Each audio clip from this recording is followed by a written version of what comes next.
For Ghafoor Khan, coming to this United Nations-run repatriation center is one of the hardest decisions he's ever made. An Afghan refugee who fled the Soviet invasion, he's called Pakistan home for nearly 30 years. But over the next few hours, he and his family of 11 will give up their refugee status and begin the journey back to Afghanistan to start a new life in an unstable country that none of his children have ever known. We love Pakistan, but life here has become so uncertain for Afghans.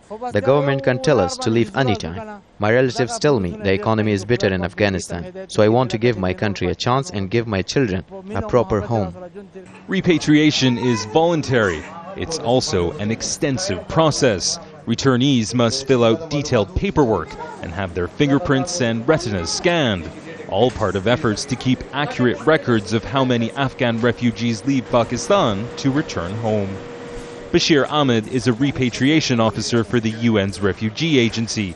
He tells me why some Afghans are choosing to return.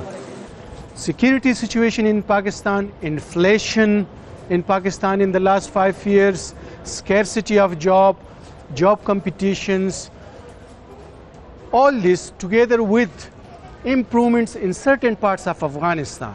So we should look at this repatriation from that angle. With the formalities complete, Khan and his family, along with all of their belongings, begin the journey by road to Afghanistan.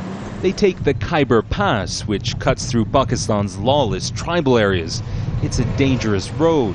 Several armed groups, including the Taliban, control nearby regions and have frequently targeted trucks believed to be carrying goods destined for US and NATO forces in Afghanistan. What do you hope to achieve in Afghanistan by moving your family there and starting a life there?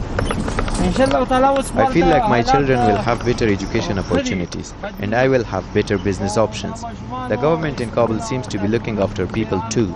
I know there is dangers everywhere, but thank God the situation has improved and God willing it will stay that way. After several hours, Khan and his family reach the Thorkam border crossing, where their time in Pakistan comes to an end and their new life in Afghanistan is about to begin. After crossing this border, there's no turning back for Afghan refugees like Ghafoor Khan and his family. But what lies ahead is far less certain than what they've left behind. Imtiaz Tyab, Al Jazeera, Thorkam, at the Pakistan-Afghanistan border.